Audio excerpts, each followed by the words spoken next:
ఉపవాస 40 దిన ధ్యానంలో మనం ఉన్నాము. ఈ 21 దిన దైవాశీర్వాద ప్రభు మనందరికీ అనుగ్రహించుగాక. మోసెస్ ఉపవాస ధ్యానం నుండి ఈ 21 దినము సన్నిధి అనుభవము అని మన ఆత్మీయ తండ్రి మనకిచ్చిన చక్కటి పాఠంలో నుండి దేవుని వాక్యముల నుండి ఈ దిన ఆశీర్వాదం పొందుకుందాం. ఈ దిన వాక్యం కొరకు నిర్గమాకాండ 24వ అధ్యాయంలో మొదటి 11 వచనాలు చదువుకొని దేవుని సన్నిధి అనుభవంలో మనం నేర్చుకుందాం.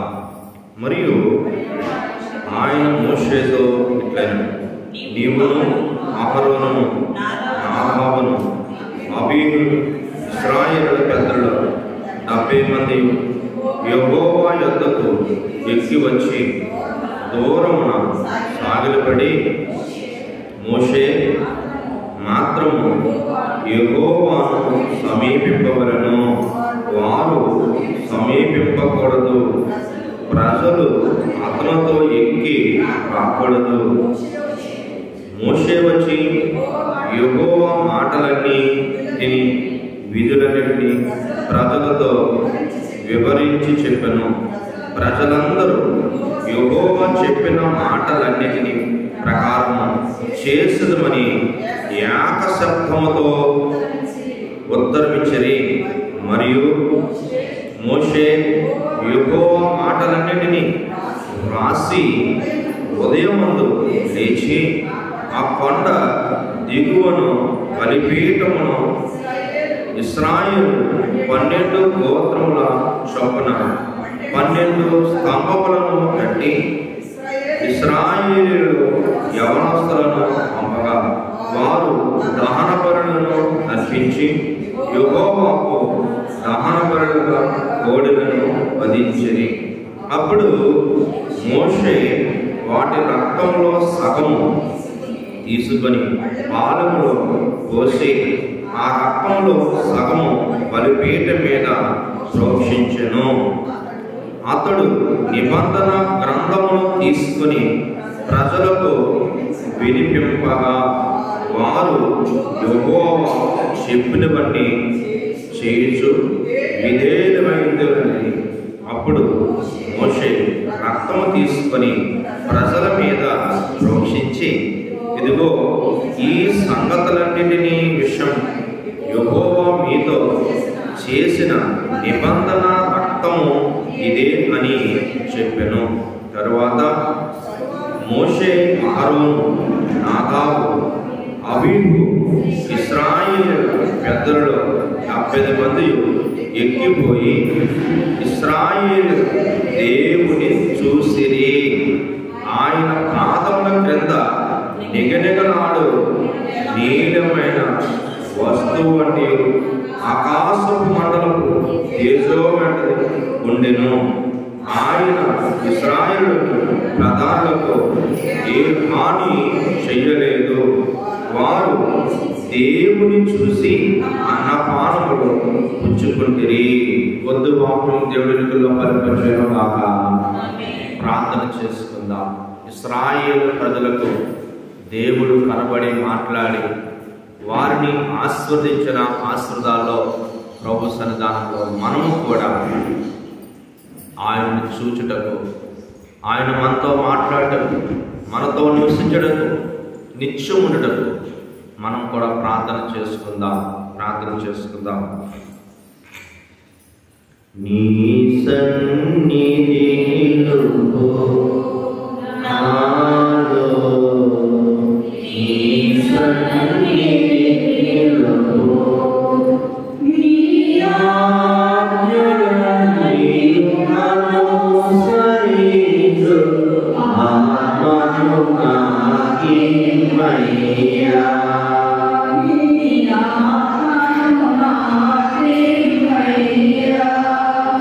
నీ సన్నిధిలో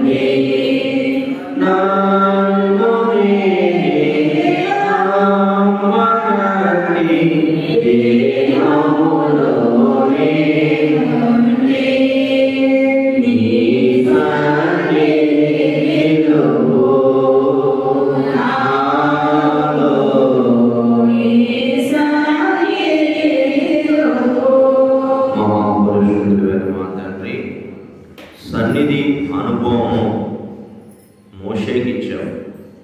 ఇశ్రాయేలు ప్రజలు కూడా దేవుని చూసి సంతోషించారు అనుచున్న మాటను బట్టి మోషే ఉపవాస 40 దినముల ధ్యానంలో, దేవా నీ సన్నిధిలో మమ్మలను నడిపించిన తండ్రి, మోషేకి ఇచ్చిన గుడారమును మాకు ఇచ్చిన తండ్రి, ఇదిగో మోషే ఎలాగ తండ్రి ప్రభు నీ సన్నిధిలో సంతోషము సుఖములను అనుభవించారు, ఇశ్రాయేలుకు నీ సన్నిధి అనుభవమును నేర్పించారు. ఇదిగో మా ఆత్మీయ తండ్రి దైవజనుని బట్టి మాకిచ్చిన ఈ 40 దినములో ఈ రథమును బట్టి ఈ సంవత్సరం నీ సన్నిధి అనుభవంలో మమ్మలను నడిపించు. వాక్యమును వినగలిగి గ్రహించగలిగి హృదయాన్ని భద్రపరచుకునే ధన్యత మందరికీ దయచేయండి. త్వరగా పెండ్లి కుమారుడిగా రానైన యేసు క్రీస్తు ప్రభువుని బట్టి యేసుకిచ్చిన ఆసక్తిని, దాసకిచ్చిన ఆసక్తిని 7 ఆత్మతో వాక్యమును అందించు. యేసు నామమున ప్రార్థించుచున్నాను నా పరమ తండ్రి. చేయాలి చేయాలి దైవ సన్నిధి చేయాలి, సన్నిధి చేసే సమస్తమైన మేలు కలుగును.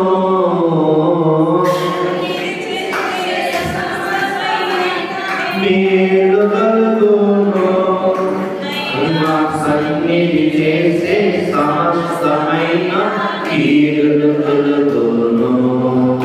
దైవ సన్నిధి సమస్తమైన కీడులు కలుగును. చేయాలి చేయాలి.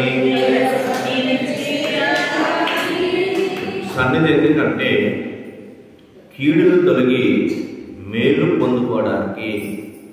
సన్నిధి ఎందుకంట కీడులు పోతాయి, మేళ్ళు వస్తాయి. మరి ఈరోజు అంశం ఏంటంటే సన్నిధి అనుభవము. సన్నిధి అనుభవము గనుక దైవ సన్నిధి అనునది ఆత్మీయ జీవితముకు అవసరమైన ముఖ్యమైన స్థానము. ఈ స్థలం చాలా విలువైనది. దేని కొరకంట? ఒక మానవుడు ఆత్మీయ జీవితంలో రావడానికి. ఏ జీవనం ఉన్నాడు? పాప జీవనంలో ఉన్నాడు. పాపం వల్ల హానికరమైన జీవం, పాపం వల్ల బాధ, వ్యాధి, మరణము, నరకము, నిత్య నరకములోనికి వెళ్ళిపోయే జీవనం పాప జీవనం. ఈ పాప జీవనమును గుర్తించిన దేవుడు, అయ్యో ప్రజలకు నేను చక్కగా ఒక్కొక్క అవకాశం ఇస్తాను, నా సన్నిధి వారికి తోడిగిస్తానని నిర్గమకాండము 3వ అధ్యాయంలో దేవుడు సీనాయి పర్వతం మీదకి దిగిపోయాడు. ఏదేను తోటలో ఉన్న సన్నిధి పాపం వల్ల వచ్చిన ఎడబాటు. ఒకప్పుడు పాపం లేదు, పరిశుద్ధమైన సృష్టి. ఎప్పుడు వచ్చిందంట? చెయ్యొద్దన్న పని చేసినప్పుడు. పాపం ఎందుకు వస్తుంది? అసలు దేవుడు ఎలా ఉండమన్నాడు, నువ్వు ఎలా ఉంటున్నావు? పాపం వల్ల ఈ బాధ ఎందుకు వచ్చింది? ఈ వ్యాధి ఎందుకు వచ్చింది? ఈ మరణం ఎందుకు? ఈ నరకం ఎందుకు నీకు? గనుక ఆత్మీయ జీవనంకు అవసరమైన ముఖ్యమైన స్థానం ఏంటంటే సన్నిధి. ఈ స్థలమే నీకు ఆరోగ్యం ఇస్తుంది, ఈ స్థలమే నీకు సంతోషం ఇస్తుంది, ఈ స్థలమే నీకు సుఖములు ఇస్తాయి.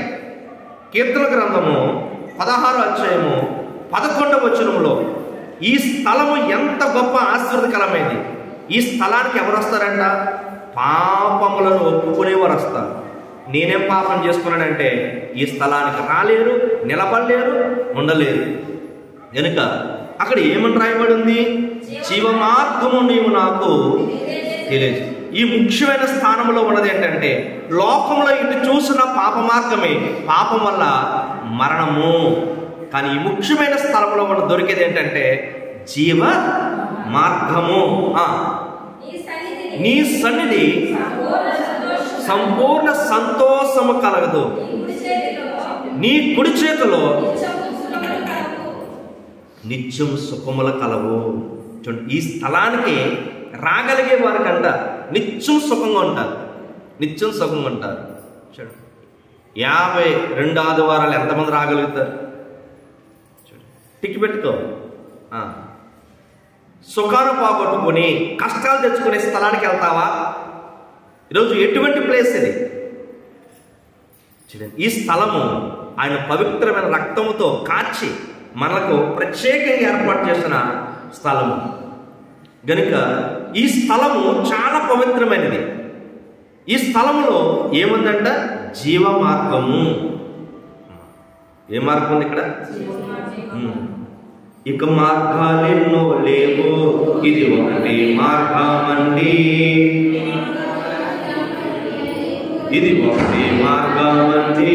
ప్రయాస పడవద్దు, దేశాలు తిరగవద్దు, ప్రయాస ముక్తి కోసం మీరు, ముక్తి కోసం మీరు రండి రండి రండి, ప్రభు యేసుని యొద్దకు రండి. దేవుని సన్నిధిలోన దీవెనలు పొందాలండి. ఏం పొందాలంట? దీవెనలు పొందాలి. ఈ స్థలం అంట దీవించబడిన స్థలం. నువ్వు శపింపబడిన స్థలానికి వెళ్తున్నావా? చూడండి, ఈరోజు ఏ స్థలం నీకు ముఖ్యమైనది? ఇశ్రాయేల్ అంట ప్రాణం పోయిన విశ్రాంతి దినం ఆపడం.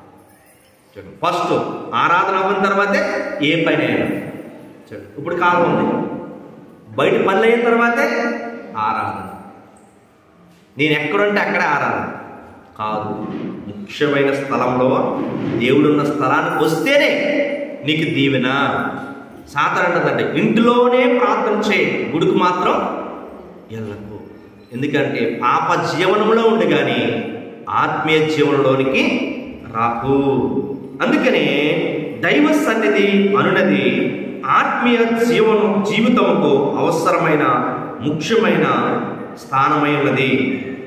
ఇందులో కనబడుచున్నది దైవ సన్నిధిలోనికి వెళ్ళే వారికి సంపూర్ణ సంతోషము దొరుకును. మరి లోకం అంటే ఏమి లేదంటే సంతోషము లేదు. ఎక్కడ వస్తే సంతోషము? సన్నిధికి వస్తేనే సంతోషం.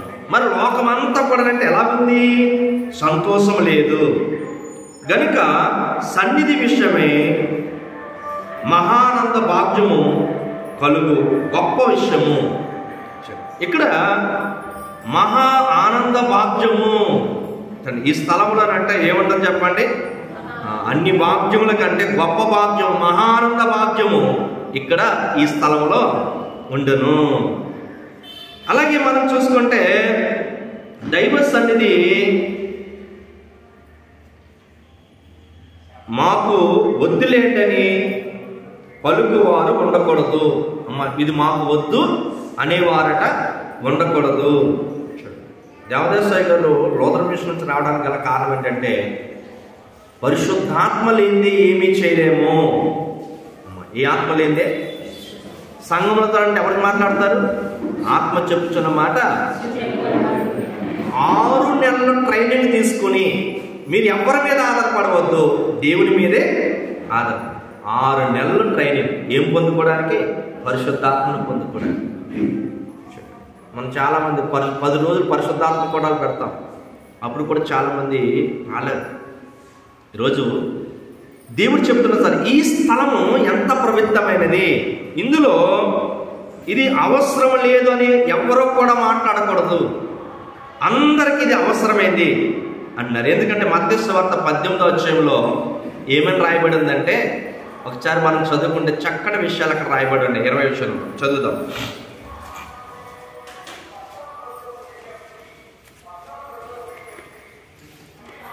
మత్తయి సువార్త 18వ అధ్యాయం. ఏలయనగా ఇద్దరు ముగ్గురు నా నామమున ఎక్కడ కూడి ఉందరో అక్కడ నేను వారి మధ్య నుందినని చెప్పాను. ఇక్కడ ప్రభు స్వయంగా చెప్తున్న మాట, మీరు కూడుకుంటే నేను మీతోనే ఉంటాను. ఎంతమంది కూడుకోవాలంట?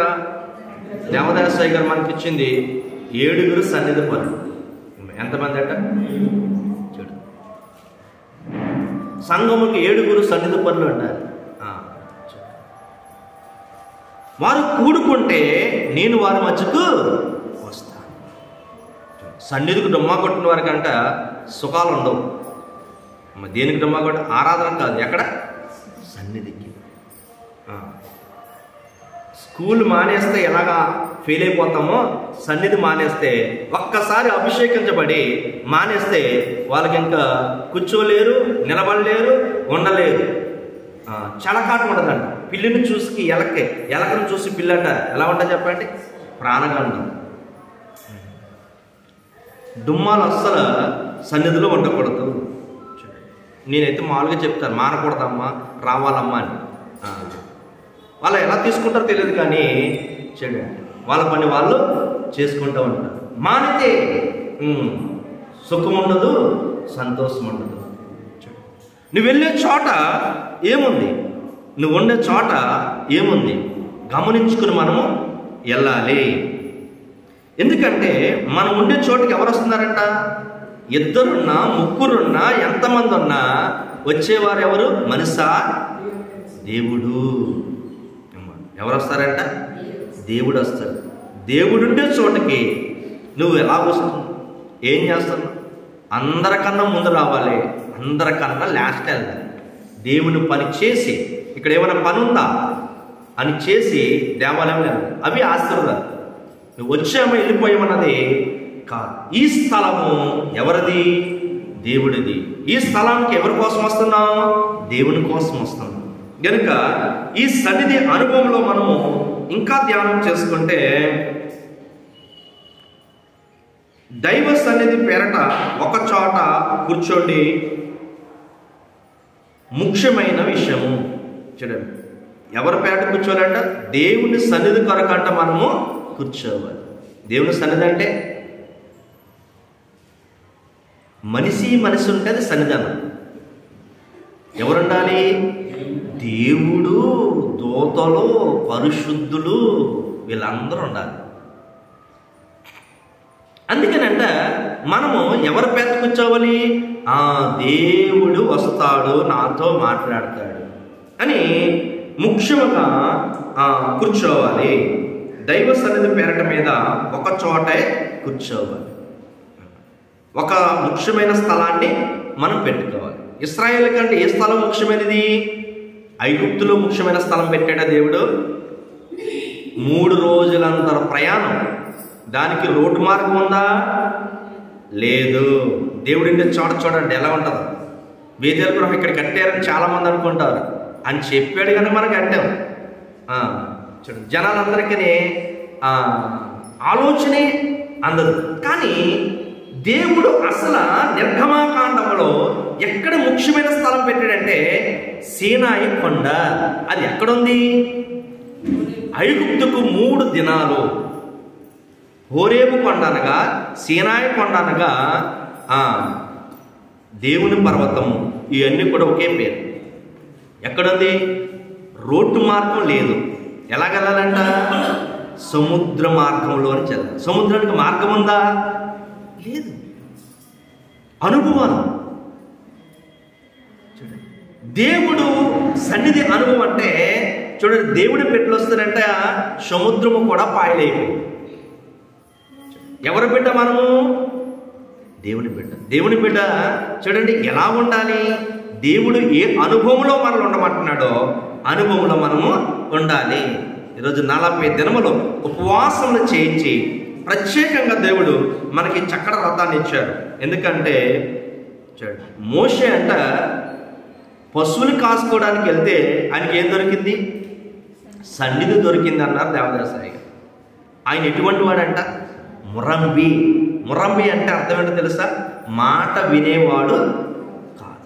ఆయన మాట కనుక వినకపోతాడంటే ఏం చేస్తాడంటే చంపి పాతేస్తాడు. అటువంటి ఆయన మంచి వ్యక్తి? మోసే మంచోడు అనుకుంటున్నారా? మాట వినకపోతే ఏం చేస్తాడు? చంపి పాతేస్తాడు. అటువంటి మురంబి గంట పశువులు కాసుకోవడానికి వెళ్తే ఏం దొరికింది? సన్నిధి దొరికింది. సన్నిధికి వచ్చే ఎంత దుర్మార్గుడైనా సరే ఏదో ఒక దీవెన దొరకక మానదంటారు. దేవుడికి స్తోత్రం. ఈరోజు దుర్మార్గుల కంటే ఎంతో గొప్ప వారమైన మనం చూడండి ఏం పట్టుకెళ్తున్నాం సన్నిధి నుంచి. అసలు సన్నిధి అనుభవంలో ఏం అనుభవం ఉంది మనకు? అసలు ఈ సన్నిధి అనుభవంలో మనం ఏం అనుభవించాలి? అసలు చూడండి ఈ స్థలం కోసం మనం ఎంత భయం భక్తితో ఉండాలి. మోసే అన్నాడు, లోపలికి వెళ్తున్నాడు. ఎందుకంటే పొద కనపడిందంట, పొద కాల్చలేదు. మోషేకి చాలా వింతగా అనిపించింది. ఇదేదో బాగుందే, కాలిపోవట్లేదు పొద, అగ్ని జ్వాలకే అని వెళ్తుంటే ఇది పరిశుద్ధమైన స్థలము, ఈ స్థలంలో నువ్వేం చేయాలి? చెప్పులు విడిచేయి. చూడండి ఆత్మీయ జీవితానికంట హెచ్చింపు ఉండకూడదు, బాగా తగ్గింపు ఉండకూడదు. నేను అని గర్వం ఉండకూడదు, నాకు ఏమీ లేదని దీనత్వం కూడా ఉండకూడదు. నాకు ఆయన ఉన్నాడు అన్న గొప్ప సంతోషం మాత్రమే ఉండాలి. మోసే కంటే ఏముందంటే నేను రాజును అనుకునే తలంపు ఉంది, నేనేమీ లేనోడు పశువులు కాపనైపోయాను అనే దీనత్వం. ఈ రెండు మంచి కాదు. దీనత్వం ఉండకూడదు, నాకేమీ లేదు అనకూడదు. ఎందుకంటే నీకు అన్నీ ఎవరై ఉన్నారు? దేవుడే ఉన్నాడు. నువ్వు ఎప్పుడైతే ఈ మాట అన్నావో అప్పుడు దేవునికి బాధ చేస్తూ ఉంటావు. నువ్వు అనుభవంలోకి రా, సన్నిధి అనుభవంలోకి రా. సన్నిధి అనుభవంలోకి వస్తే ఏం చూస్తామంట? సంతోషము, సుఖము. ఎందుకనంటే చూడండి అప్పుడు దైవ సన్నిధి దొరుకును, తర్వాత సంతోషము లభించను. మనుషునికి లోకంలో నిండా కష్టాలే ఉన్నాయి. మనుషునికంటే లోకం నిండా ఏమున్నాయి? కష్టాలే. లోకంలో ఇది మంచిది అన్నది విషయం లేదు, అంత కష్టమే. లోకం నిండా కష్టాలే. వాటి వల్ల మనిషికి మనసు నిండా విచారము. మనసు అంత ఎలా ఉందంట? విచారం. దేని బట్టి విచారం? లోకాన్ని బట్టి. ఎవరిని బట్టట? లోకాన్ని బట్టి. సంతోషము లేనిది, సంతోషముకు చోటు లేదట. ఈ లోకంలో దేనికి చోటు లేదు? సంతోషానికి చోటు లేదు. అందుకే 430 సంవత్సరాలంట ఏడుస్తున్నారు ప్రజలు. ఒకప్పుడు ఎలా ఉన్నారు? ఏదైనా తోటలో ఎంత సంతోషం ఉందో దేవుడు ఉన్నప్పుడు. దేవుడు విడిచిపెడితే మనసు ఎలా ఉంటాడంట? పాపము, బాధ, వ్యాధి, మరణము, నరకము. తినడానికి ఉండదు, ఉండడానికి ఉండదు, కట్టుకోవడానికి ఉండదు. ఒక బానిస బ్రతుకు, ఒకళ్ళ కింద మనము ఉండాలి. అటువంటి ప్రజలకంట దేవుడు నిర్గమాకాండంలో దిగొచ్చి సంతోషకరమైన వార్త, ఇక్కడి నుంచి మీరు ఎలా ఉండాలి? సన్నిధి అనుభవంలోనికి రావాలి. నేను మీ దగ్గరకు వచ్చాను, మీరు నా దగ్గరికి రావాలి. లోకమునంతా కూడా విచారమే. మోషే కంట నేను రాజు అవ్వాల్సిన వాడిని, పశువులు కాసుకుంటున్నాను, గొప్ప విషయాలు. వాళ్ళ అమ్మగారు చెప్పారు, అయ్యా నువ్వు హెబ్రీలందరినీ కూడా, నీ సహోదరులందరినీ కూడా, నీ రక్త సంబంధాలందరూ కూడా, నీ జాతి అంతా కూడా నువ్వు రక్షించాలి. రక్షించుకుందాం అనుకున్న సమయంలోనే హెబ్రీడికి ఐగుప్తుడికంట గొడవ వచ్చింది. ఆ గొడవను తీర్దామని వెళ్ళాడు అంతే. తీర్దామని కూడా వెళ్ళాడంటే ఏం జరిగింది? అక్కడ హత్య చేయవలసి వచ్చింది. లోకంలోనంట మాట మనిషి వినడు. లోకంలో ఉన్నవాడు ఏమిండడు? మాట వినడు. లోకంలో ఉన్న పిల్లలంతే. లోకంలో పిల్లలు ఉన్నారా? తల్లిదండ్రులు తల బాదుకోవాల్సిందే. ఈరోజు సంఘంలో ఉన్నారా? వారి కుటుంబంతో సంతోషంగా ఉంటారు. రక్షణ పొందుకున్నారా? వారి కుటుంబంతో ఆనందం ఉంటుంది. పిల్లలేమో లోకంలోనో, తల్లిదండ్రులేమో సంఘంలో ఉంటే వాళ్ళకి విచారమే, వాళ్ళకి దుఃఖమే, వాళ్ళకి ఆయాసమే. ఈరోజు మనము ఎక్కడున్నాము? లోకమంతా కూడా విచారం ఉంది గనుక మంచి పని చేద్దామని మోసే అనుకున్నాడు. కానీ అక్కడ ఏం చేయవలసిందంటే మోసే హత్య చేయవలసినంత పరిస్థితి వచ్చేసింది. అనుకోకుండా హత్య చేశాడు. నేను రాజుగా ఉంటాను, రాజు అయిపోతాను, నేను రాజు అయిన తర్వాత వీళ్ళందరూ విడిపిద్దాం అనుకున్నాడు. ఏమనుకున్నాడంటే నేను రాజు అయిపోయిన తర్వాత నేనేం చేస్తాను, వాళ్ళకి విడిపించేస్తాను. రాజు అయిపోయిన తర్వాత విడిపించేద్దాం అనుకున్న మోషేకు అనుకోకుండా తీర్పు తీర్చే సమయంలో ఏమైందంట, చంపేవలసి వచ్చింది. చంపేశాడు. అందుకే లోకం నిండా ఏముంది, విచారము, సంతోషం లేని చోటు. ఈరోజు ఈ సన్నిధే నీకు సంతోషము, ఈ సన్నిధే నీకు ఆనందము, ఈ సన్నిధే నీకు మహా సంతోషం. అటువంటి సమయంలోనంటే ఎవరు వచ్చారంటే సన్నిధి దొరికింది. ఎవరికి? ఈ ముర్రంబీకి. ముర్రంబీకి సన్నిధి దొరకగానే అక్కడ మాట్లాడుతుంటే ఎక్కడ లేని సంతోషం వచ్చింది, ఎక్కడ లేని ఆనందం వచ్చింది. ఏంటి ఇది బాగుంది అని చూడడానికి వెళ్ళాడు. ఆయన అన్నాడు, నువ్వు పరిశుద్ధుడిగా ఉండాలన్నాడు. వెంటనే పరిశుద్ధతకి ఆయన చెప్పులు విడిచిపెట్టేశాడంట. దేవునికి స్తోత్రం. ఈరోజు ఈ స్థలానికి వచ్చినప్పుడు పాపాన్ని విడిచిపెట్టేసి రావాలి. ఏం విడిచిపెట్టి రావాలంట? పాపాన్ని విడిచిపెట్టి రావాలి. పాపాన్ని విడిచిపెట్టేస్తానే ఆ పరిశుద్ధ సన్నిధిలో సంతోషము, సుఖము. నేనేం పాపం చేస్తాను అనుకుంటాను. మోసే శరీరాన్ని నలగొట్టుకున్నాడు పాపం రాకుండా. చూడండి, 7 మెట్లు ధ్యానం చేస్తాం. 7 మెట్ల ధ్యానంలో మన శరీరాన్ని నలగొట్టుకుంటే పాపం పోయి పరిశుద్ధత, అప్పుడు శరీరానికి శక్తి వస్తుంది.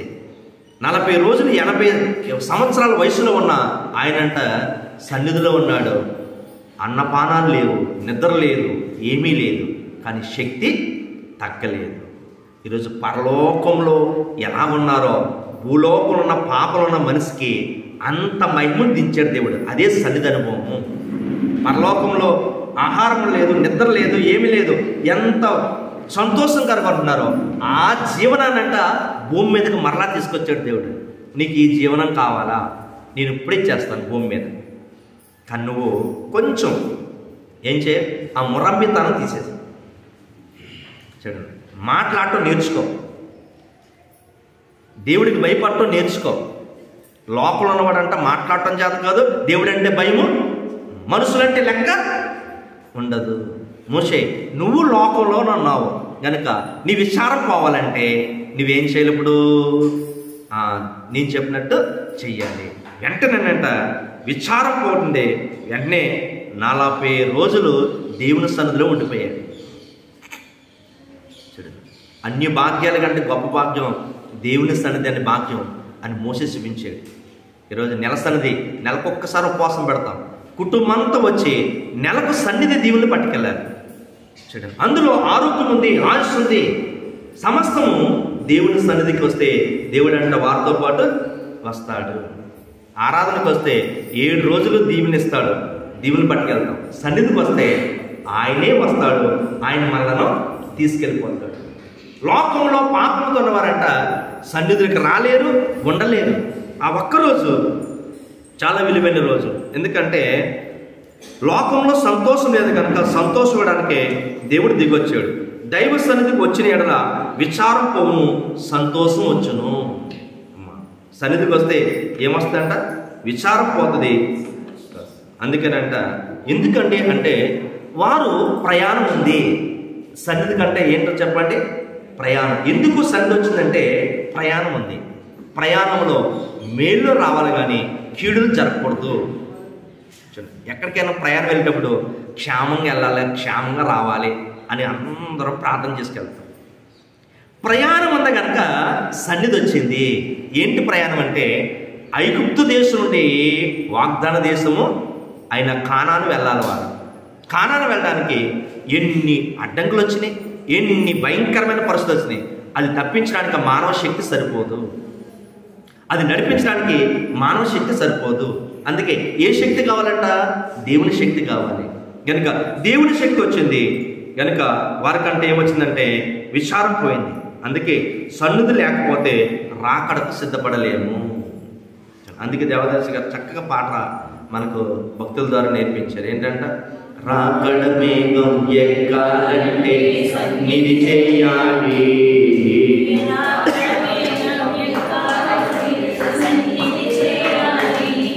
ఆ సన్నిధిలోనే మహిమ ఆ సన్నిధిలోనే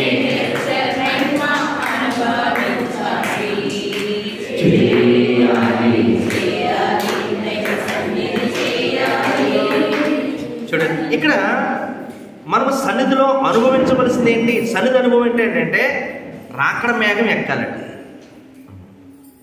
సన్నిధిలో ఉన్న మోషేనంట సీనాయి పర్వతం మీదకి వెళ్తే 6 దినములో మేఘం కమ్మింది.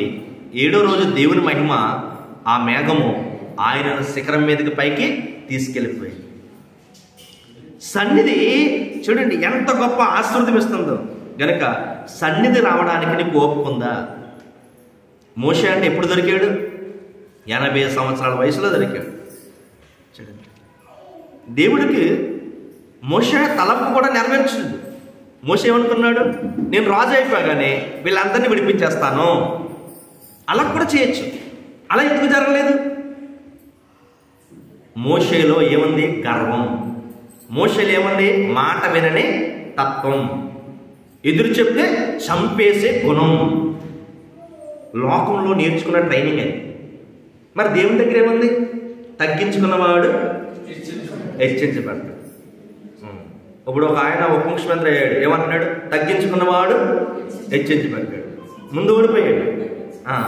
ఇప్పుడు ఏమంటున్నాడు? తగ్గించుకున్నవాడు హెచ్చించబడతాడు. ఇదే స్పీచ్ మాలేసి కూడా చెప్పాడు. చూడండి, మాలలో చెప్పాడు, తగ్గించుకున్నవాడు మాత్రమే హెచ్చించబడతాడు. దేవుడు చూస్తున్నాడు పైన. మన బిహేవియర్ కరెక్ట్గా లేకపోతే చూడండి దేవుడు ఏం చేస్తాడంట? ఒక అన్యులు నేర్చుకున్న ట్రైనింగ్. బైబిల్లో ఎంత గొప్ప వాక్యం ఉంది. మోసేలో ఏం లేదంట? తగ్గింపు జీవితం. మోషేలో తగ్గింపు జీవితం లేదు. అందుకే రాజైనా సరే నువ్వు ఇశ్రాయేలు ప్రజలను రక్షించలేవు. నువ్వు ఎక్కడికి వెళ్ళాలి ఇప్పుడు ట్రైనింగ్? మరొక 40 సంవత్సరాలు నీకు తగ్గింపు జీవితం. ఎక్కడ? రాజు అవ్వాల్సిన వాడు అంటే ఏం మేపుకుంటున్నాడు? పశువులు, గొర్రెల కాపరి. ఆ గొర్రెల కాపరి కంటే ఎవరు కనబడ్డాడు? దేవుడు కనబడ్డాడు. కనబడి ఏం నేర్పించాడు? సన్నిధి అనుభవం నేర్పించాడు. ఆ అనుభవం ఈరోజంట ఏం చేశాడు? మహానాయకుడిగా వెళ్ళి చూడండి ఈ లోకంలో విద్య కాకుండా దైవ విద్య నేర్పించి ప్రజలందరూ కూడా రక్షించుకొచ్చాడు. ఈరోజు రాకడ ప్రయాణానికి సన్నిధి కూడా చాలా అవసరం. ఈరోజు మనకి సన్నిధి కూడా చాలా అవసరం. ఎందుకంటే ప్రభు నీవు త్వరగా వస్తున్నావు, మమ్మల్ని కూడా త్వరగా సిద్ధపరచు అని ఒకే ఒక మాటను మనం ప్రార్థన చేసుకోవాలి. సన్నిధి అనుభవంలో మనం నేర్చుకోవాల్సింది, నువ్వు త్వరగా వస్తే మేము కూడా త్వరగా సిద్ధపడాలి. ఎందుకంటే ఈ భూలోకం అంతా ఏంటంటే విచారము, సంతోషానికి చోటు లేదు. మనుషులకి అంతా కూడా మనసు అంతా కూడా అంట విచారం, సంతోషం లేదు, సంతోషం లేదు. అందుకని కీర్తన గ్రంథంలో ఏమని రాస్తుంది తెలుసా? 32:7 నాకు దాగు చోటు ఏదైనా ఉంది అంటే అది నీవే. దేవునికి స్తోత్రం. ఎక్కడ దాక్కున్నా మనిషి? లోకంలో ఎక్కడ దాక్కోలేము. లోకంలో ఎక్కడ ఏ స్థలం మంచిది కాదు. కనుక నా దాగు చోటు నీవే.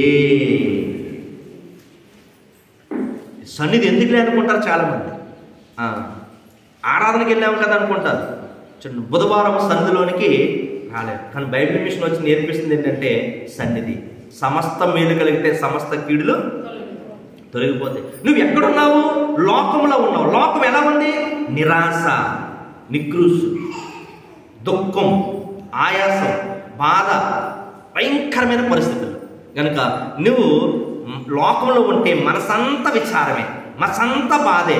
కానీ నువ్వు సన్నిధికి వస్తే చూడండి ఏం నేర్పిస్తాను నీకు? సంతోషంగా ఎలా ఉండాలో నేర్పిస్తాను, మేలులతో ఎలా ఉండాలో నేర్పిస్తాను. నువ్వు నా మాట వినాలి. మొరంబే కోపిష్టంట ఏం చేశాడు? తగ్గింపు జీవితంలోకి వచ్చేసాడు. ఇంకా నేను అన్నీ పక్కన పెట్టేస్తున్నాను, అన్నీ పడ్డాను, నువ్వేం చెప్తే నేను అది చేస్తాను. ఎంత తగ్గింపు జీవితంలోకి వచ్చేసాడు మోషే. చూడండి, సాత్వికుడు అయిపోయాడని రాయబడింది. దేవునికి స్తోత్రం. ఇల్లంతటిలో నమ్మకస్తుడని రాయబడింది. ఎవరి కోసం? మోషే. తెలియనప్పుడు మురంబిగా ఉన్నాడు, తెలియనప్పుడు భయంకరమైన వ్యక్తి ఉన్నాడు, మాట పడడు. అమ్మ ఏం పాట అంట? చూడండి, ఇక్కడ మాట పడని వారు ఎవరు ఉన్నారా?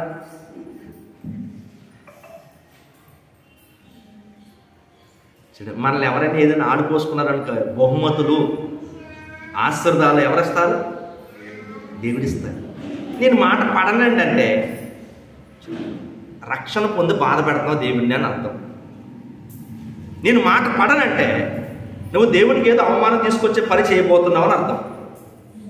నేను మాట పడనంటే ఉపయోగం లేదు. ఇక్కడ నీ ప్రభు కుడి చెంప కొడితే ఎడమ చెంప కొట్టాడు. నీ ప్రభు చంపితే చచ్చిపోయాడు, కానీ ఏమన్నాడు? నేను బతుకుతానని చెప్పాడు.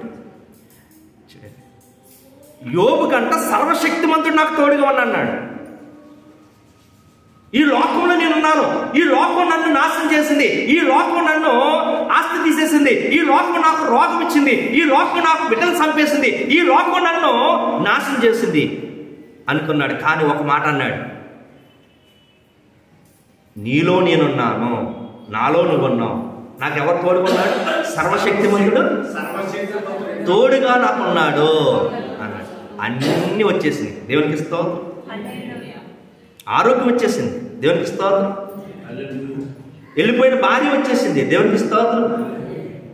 చనిపోయిన బిడ్డలు మరలా పుట్టారు, దేవునికి స్తోత్రం. ఒకప్పుడు కంటే 200 ఆస్తి వచ్చింది, దేవునికి స్తోత్రం. లోకంలో ఎవరెందున్నాడంట? నువ్వు దాగు చోటే నీకు ఉండాలి, ఇదే నీ చోటు. ఈ చోటులో నేను దాస్తున్నాను. నువ్వు ఎవరికి కనపడాలో వారికి కనపడతావు, నువ్వు ఎవరితో ఉండాలో వారే నీతో ఉంటారు. సాధు సుందర్ గారు ట్రైన్ ఎక్కారట. ట్రైన్ ఎక్కితే అందరూ ధరలు ఉన్నారు. ఆ ధరలు ఉన్నప్పుడు అంట టికెట్ కలెక్టర్ టీసీ ఏమన్నాడంటే, నేను టికెట్ చూపించాడు. మామూలు నార్మల్ టికెట్ తీసుకున్నావు, వేసే కంపార్ట్మెంట్కి ఎందుకు వచ్చావు, నువ్వు అర్జెంటుగా ఇక్కడ నుంచి బయటికి వెళ్ళిపో అని పెద్ద అడవాడు చేశాడండి. సరే నేను వెళ్ళిపోతానని చెప్పాడు. ఎందుకంటే పక్కన ఉన్న వాళ్ళు కూడా ఊరుకోలేదు. ఎందుకంటే మన లోక నాగరికతను బట్టి వస్త్రధారణ వేరుగా ఉంటుంది. అక్కడ ఉన్న వాళ్ళంతా కూడా షూటు బూటు వేసుకుని మంచి ఫ్యాషన్గా ఉంటారు. ఏసీ కంపార్ట్మెంట్లో ఈయన ఏం కట్టుకొచ్చాడు? లింగు కట్టుకు వెళ్ళిపోయాడు. ఏ స్థలానికి వచ్చి ఎలా ఉండాలి మనం? వాళ్ళు ఎక్కిందేమో ఏసీ కంపార్ట్మెంట్, ఆయన ఉండవలసింది ఎక్కడ? జనరల్ బోగిలో ఉండాలి, లేకపోతే మామూలు నార్మల్ రిజర్వేషన్ ఉండాలి. అక్కడ నీకు తగినట్టుగా జనాలు ఉంటారు. సరే నేను వెళ్ళిపోతానని చెప్పాడంట. వెళ్ళిపోతానని చెప్పాడు కానంట చూడండి, అక్కడ ఆయన కనపడలేదు. మామూలుగా తిరుగుతున్నాడు, వెళ్తూ ఉన్నాడు. సడన్గా ట్రైన్ ఆగి దిగవలసిన సమయం వచ్చింది. దిగే సమయానికంట అదే కంపార్ట్మెంట్లోంచి దిగుతూ ఉన్నాడు. ఆయన మీద కంప్లైంట్ చేసిన వ్యక్తి, ఆయన మీద టీసీ అంట, నువ్వు ఇంతసేపు ఎక్కడున్నావంటే నేను ఎక్కడ కూర్చున్నానో అక్కడే కూర్చున్నాను. అదేంటి నువ్వు మాకు కనపడలేదు? అదే విద్య కాని విద్య, దైవ ధ్యాన విద్య, సన్నిధి. నా దాగు చోటు నిన్ను ఎవరికి కనపడాలో కనపడేట్టు చేస్తాను, ఎవరికి చూపించాలో వారికే చూపిస్తాను, ఎప్పుడు నేను హెచ్చించాలో అప్పుడు నేను హెచ్చిస్తాను అని చెప్తున్నాడు. ఆయన చేతిలో పడటం భయంకరమైనది. ఆయన కుడి చేతిలో అంటే ఏమన్నా చెప్పండి, నిత్యము సన్నిధి అంటే చాలా భయంకరం అనుకుంటాం. కానీ ఒక్కసారి నువ్వు ప్రయత్నించు. నువ్వు లోకంలో ఎక్కడెక్కడ కూర్చుంటున్నావో, ఎలాగెలా ఉంటున్నావో ఆ స్థలమంతా హానికరం, కానీ ఈ స్థలంలో నీకు ఏముంది? సంతోషం ఇస్తానంటున్నాడు దేవుడు. నువ్వు దాక్కునే చోటు ఏంటంటే ఇదే అని కూడా దేవుడు చక్కగా చెప్తున్నాడు. ఎందుకంటే వారు వాగ్దాన దేశానికి వెళ్ళడానికి, ప్రయాణం చేయడానికి ఆయన సన్నిధి నేర్చుకున్నాడు. ఒక మురంబి సన్నిధి నేర్చుకుంటే, దేవదాస్ గారు చెప్పినమాట, ఒక దుర్మార్గుడైనా సరే సన్నిధికి వస్తే ఏదో ఒక దీవెన వస్తుంది. ఈరోజు మనం అటువంటి హత్యలు చేయలేదు, అటువంటి పరిస్థితి మనకు లేదు. కానీ ఈరోజు మనం కుదురుగా కూర్చొని ఏం చేయాలంటే సన్నిధి చెయ్యాలి. ఎందుకంటే ఒక్కసారి ఆయన కనబడి మాట్లాడి జవాబు చెప్పు. సన్నిధి అనగా అర్థం ఏంటంటే కనబడితే సరిపోదు, మాట్లాడితే సరిపోదు, ప్రశ్న వేసి జవాబు అందుకోవాలి, అదే సన్నిధి. అందుకే బైబిల్ మిషన్కు దేవదాస్ దగ్గర చెప్పిన మాట, నువ్వు సంఘానికి వచ్చావు, మోకాలు వేసే అనుభవం నీకు ఉంటుందా? అలాగైతే నువ్వు బైబిల్ మిషన్కి రా. ఏ అనుభవంలో ఉండాలి? మోకాలు వేసి ఎవరిని దించాలి? మోక్షాన్ని దించాలి. మోక్షాన్ని దించాలి. అప్పుడు రూల్స్ పెట్టేవారు, మోకాలు చూపించమనేవారు. నువ్వు బైబిల్ మిషన్కి రావాలంటే ఏం చూపించాలి? మోకాలు అనుభవం కావాలి. దేవదాసయ్య గారు 80 సంవత్సరాల వయసు, 90 సంవత్సరాల వయసులో సన్నిధిలో ఆయన మోకాల కింద దిండు లేదు, మగ చేయి కింద దిండు లేదు, ప్రార్థన చేశాడు. ఈరోజు ఆయన కోరిక సంఘం అంతా కూడా 24 గంటలు మోకాల మీద పెట్టాలి. అలాగైతే ఎవరో రాలేమనుకుంటారు. ఇంత భక్తిగా ఉంటే ఎవరో రాలేమనుకుంటారు. దేవుడు అంటాడు అందరూ వద్దు. అమ్మ ఇశ్రాయేల్ కంటే ఎంతమంది? ఒకడే సన్నిధి పరుడు. ఎవరైనా? మోసే. ఎన్ని లక్షల మందికి? నిర్గమాకాండంలో ఉన్న సన్నిధి చాలా అద్భుతం. ఏదైనా తోటలో ఒక వ్యక్తితో మాట్లాడాడు, ఒక కుటుంబంతో మాట్లాడాడు. నోవహు కుటుంబంతో మాట్లాడాడు. ఎనోషు, నోవహు, అబ్రహాము వీళ్ళతో మాట్లాడాడు. వ్యక్తిగత కుటుంబాలతో మాట్లాడాడు. ఒక్కొక్క కుటుంబంతో మాట్లాడాడు, ఒక్కొక్క వ్యక్తితో మాట్లాడాడు. కానీ నిర్గమాకాండంలో 6 లక్షల కుటుంబంతో సీనాయి పర్వతం నుంచి మాట్లాడాడు ఒకేసారి. ఇంచుమించు అంత 30 లక్షల పైగా జనంతో దేవుడు మాట్లాడాడు. దేవునికి స్తోత్రం. ఈరోజు రాకడ రోజులు రాబోతున్నాయి. మధ్యాకాశానికి వస్తాడు, అందరికీ కనపడతాడు, అందరితో మాట్లాడతాడు. ఆయన శబ్దముని సమాధిలో ఉన్న వారు కూడా లేచిపోతారు. ఈ కాలం ఎంత గొప్ప కాలమో చూడండి. ఈరోజు సన్నిధి ఎందుకంటే చూడండి, దేనికంట? సన్నిధిలో లేకపోతే రాకడకు సిద్ధపడలేము, రాకడ ప్రయాణము చేయలేము. అందుకే దేవదాసయ్య గారు గంట అయినా చేయని రోజుకి. ఆయన 40 రోజులు చేసాడు. మనం ఎంతసేపు చేయాలంట? గంట అంటే సన్నిధి అంటే ఏంటి? 7 మెట్ల ధ్యానంలో మొదటి మెట్టు నుంచి 7వ మెట్టు చివరి మెట్టు దేవాన్న కనబడము నాతో మనం. అప్పుడు గంట ఉండాలి. ప్రార్థన చేయడం సన్నిధి కాదు, కనిపెట్టడం. ఓరకనే మౌనంగా నేను సన్నిధిలో కూర్చోగలుగుతాను, నేను సన్నిధిలో ఉంటాను, మోకాళ్ళ మీద ఉంటాను, అది సన్నిధి. నువ్వు ఎంతసేపు మాట్లాడావో నువ్వు అంతసేపు మౌనంగా మోకాళ్ళ మీద ఉండగలగాలి. అది సన్నిధి. అప్పుడు ఎవరు మాట్లాడతారు? దేవుడు మాట్లాడతాడు. మనలో ఉండవలసిన లక్షణాలు ఉంటాయి, తీసేవలసినవి తీసేస్తాడు. ఇంకా చాలా విలువైన మాటలు. మరి ఒకసారి దేవదూతలను పంపుతాడు. సన్నిధి అనుభవం అంటే దేవుడు కనపడతాడు. రెండోది అంటే ఎవరు పంపుతాడు? దేవదూతలను పంపుతాడు. మూడోది ఇంకోసారి భూలోకం నుండి మోక్షమునకు వెళ్ళిన ఆత్మను కూడా పంపిస్తాడు. అలాగే నాలుగవది వేరొకసారి భూలోకంలో భక్తుల యొక్క ఆత్మను కూడా పంపిస్తాడు. సన్నిధి అంటే ఎంతమంది వస్తారో చూడండి, అనుభవం, సన్నిధి అనుభవం. అలాగే తర్వాత భూలోకంలో భక్తిహీనులను కూడా దేవుడు ఆత్మను పంపిస్తాడండి. దేవుడు వస్తున్నాడు, దూతలు వస్తున్నారు, పరిశుద్ధులు వస్తున్నారు, భక్తిహీనులు వస్తున్నారు. చూడండి, అలా అటు పిమ్మట మృతులైన ఆత్మల గుంపు కూడా వస్తుంది. చనిపోయిన వారితో కూడా మాట్లాడచ్చు. అలాగే చివరికి 7వది మీరు కోరిన వారిని పంపుతాడు. వారందరికీ కనబడి మాట్లాడతారు, ప్రత్యుత్తరం ఇస్తారు. అలాగే పిదప ఒక భూతాన్ని కూడా పంపిస్తాడట. ఎందుకు భూతాన్ని? అసలు నువ్వు ఏ లక్షణాల్లో ఉన్నావు? లోకంలో ఉన్న వారందరూ కూడా సాతానికి లోబడిన వారే, మాట వినరు. లోకంలో ఉన్న వారందరూ కూడా దాని లక్షణాలే, మాట వినరు. ఈ సన్నిధిలో కూడా అంటే దాని లక్షణాలు పెడతాడు. అయ్యో ఈ లక్షణం నా దేవునిది కాదు, ఈ మాట నా దేవునిది కాదు అని గ్రహించడం కోసం దాన్ని కూడా పంపిస్తాడంట. ఈ సన్నిధిలో కూడా ఏ లక్షణాలతో నువ్వు జీవించబోతున్నావు? లోకంలో ఉన్న ఆత్మ, ఆ చెడు ఆత్మ చెడు చెప్తుంది, నువ్వు వింటావా? చెడు చేయమంటది, నువ్వు చేస్తావా? ఆవేశం ఉంటుంది, కోపం ఉంటుంది, రగిలిపోతూ ఉంటుంది, నువ్వు ఉంటావా? నువ్వు ఎవరు? నువ్వు దేవుని కాదు, వెళ్ళిపో నాలో నుండి అని పాపాన్ని విసర్జించుకోవాలి. అప్పుడు దేవుడు శబాస్, నువ్వు మంచిగా చెప్పు, నీలోకి వచ్చింది భూతం, నువ్వు తరివేసావు, నువ్వు స్థానము ఇవ్వలేదు, నువ్వు భయపడు, ఇక్కడ నుంచి నీలో నేను ఉంటాను. చూడండి, లోకమంతా కూడా అంటే దాంతో లోబడిన వ్యక్తులు.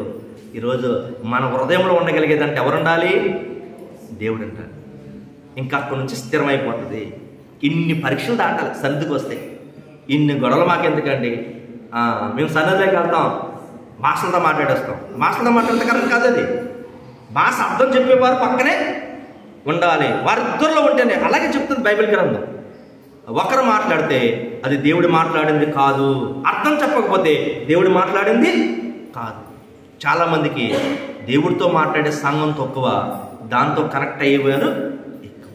ఇందులోనంట దేవుని లక్షణాలు తెచ్చుకుని చూడండి, మురంబి కాస్త సాత్వికుడైపోయాడు కనుక 40 లక్షల మందిని నడిపించాడు.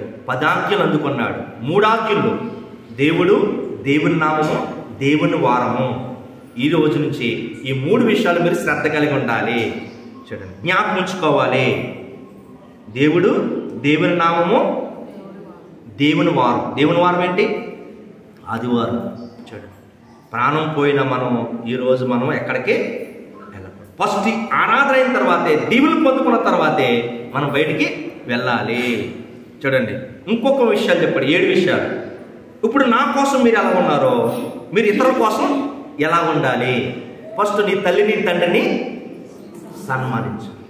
లోకంలో ఇది ఉండదు, ఇక్కడ మాత్రం ఏం చేయలేదు, తల్లికి తండ్రికి సన్మానించు, గౌరవించు, వారిని పట్టించుకో. అలాగే నరహత్య చేయకూడదు, వ్యభిచరించకూడదు, అబద్ధ సాక్ష్యం పలకకూడదు, నీ పొరుగు వారిది ఏది ఆశించకూడదు, వారి కుటుంబంలో ఎవరిని ఆశించకూడదు. ఇవి 7 లక్షణాలు చెప్పాడు. కనుక ప్రేమ, సన్మానించుట, నరుని జీవనం, పవిత్ర వివాహము. చూడండి, వివాహం కూడా ఎలా ఉండాలి? పవిత్రంగా ఉండాలి. ఒకే వివాహం ఉండాలి, కాదని ఇష్టం వచ్చినట్టు చేసుకుంటూ ఉంటారు, అలా ఉండకూడదు. ఒకే వివాహం ఉండాలి. అలాగే సొత్తు అనగా ఆస్తిని యథార్థము, నీ ఆస్తి నీదే, పొరుగువాంది నీది కాదు. అలాగే సత్యముగా నడుచుకోనట, అబద్ధం అస్సలు చెప్పకూడదు. ప్రాణం పోయిన ఏం చెప్పకూడదు? అబద్ధం చెప్పకూడదు. ఎందుకంటే పరలోకంలో వెలుపు నిండిపోయేవారంటే అబద్ధకులు, సాతానంటే అబద్ధకుడుకు జనకుడు. అలాగే సరైన హృదయం ఉండాలి. మందంటే ఏ హృదయం? సరైన హృదయం, ఖచ్చితమైన హృదయం. హృదయ రహస్యాలు గారు ఎరిగిన దేవుడు. హృదయ శుద్ధి గల వారు ధన్యుల వారు దేవుని చూస్తారు. గనుక ఈ 10 ఆజ్ఞల్లో శిక్ష ఆశీర్వాదాలతో కూడి దేవుడు 10 ఇచ్చాడు. ఈ 10 కూడా చాలా సింపుల్గా ఉన్నాయి. యేసుప్రభు అంటే ఇంకా 2 షార్ట్కట్ చేశాడు. ఏంటది? దేవుని ప్రేమించు, నిన్ను వలె నీ పొరుగు వారిని ప్రేమించు. 2 విషయాలు చెప్పేశాడు. చూడండి, నేను నీతో ఉండాలంటే ఈ ప్రేమ ఉండాలి, నీకు ఒక స్థలము కావాలి, నీ సన్నిధి ఉండాలి. వాళ్ళు సముద్రాలు దాటి వెళ్ళారు, అరణ్యంలోకి వెళ్ళారు, ఎత్తైన కొండ 2000 అడుగులు ఆ ఎత్తైన కొండ ఎక్కారు. చూడండి, దేవుడు ఎక్కడ ఏర్పాటు చేస్తే అక్కడికి వెళ్ళి ఆశీర్వాదాలు పొందుకోవాలి. కనుక సన్నిధి అనుభవంలో మోషే 40 లక్షల మంది నడిపించాడంటే ఈ యొక్క అనుభవము. గనక మోషే వలె మనము ఆయన అనుభవంలోకి వచ్చి రాకడ మేఘం ఎక్కే ధన్యత ప్రభు మన అందరికీ అనుగ్రహించునుగాక. ప్రార్థన చేసుకుందాం. మహాపరిశుద్ధుడు మా తండ్రి, సన్నిధి అనుభవము అనగా దైవ సన్నిధి అనున్నది ఆత్మీయ జీవితముకు అవసరమైనది, ఒక ముఖ్యమైన స్థానం. ఆ ముఖ్యమైన స్థానంలో ఇందులో దేవుడు కనబడను. దైవ సన్నిధిలోనికి వెళ్ళి వారికి సంపూర్ణ సంతోషం దొరుకును. గనక దైవ సన్నిధి విషయమై మహానంద భాగ్యముతో కలుగు గొప్ప విషయములు ప్రభువా నీ సన్నిధిలో తండ్రి ప్రభువా మోషే ఎంత సంతోషంగా ఉన్నాడు, ఎంత సుఖంగా ఉన్నాడు, ఎంత జీవంతో ఉన్నాడు. నీ చిత్తమైతే ఈ అనుభవంలోనికి మమ్మలను, మా కుటుంబాలను, సంఘాలను నడిపించండి. ఈ మోసే సుఖోపవాస 40 దినాలను బట్టి ఈ సంవత్సరం కూడా ఈ భూలోకమైన ఐగుప్తుల నుండి ఏ కీడు ఉండకుండా ఇదిగో గృహాలను సిద్ధపరచుకోవాలి, గృహంలో కూడికలు పెట్టుకోవాలి ప్రభా, గృహం అంతా కూడా అభిషేకం పొందుకోవాలి. ఇదిగో తండ్రి, ఈ 40 దినంలో ఉపవాస ప్రార్థనలో ఇట్టి సన్నిధి అనుభవంలోనికి అందరినీ నడిపించి అన్ని సంవత్సరాల కంటే ఈ సంవత్సరం ఈ ఉపవాస ప్రార్థనల ద్వారా నేను నా మహిమాత్మ జరిపించమని, విన్న వాక్యాన్ని బట్టి వినికిడులో ఫలింపచేయమని, త్వరగా పెండ్లి కుమారుడిగా రాని ఉన్న యేసు క్రీస్తు ప్రభువుని బట్టి యేసు నామమున ప్రార్థించుచున్నాం మా పరమ తండ్రి.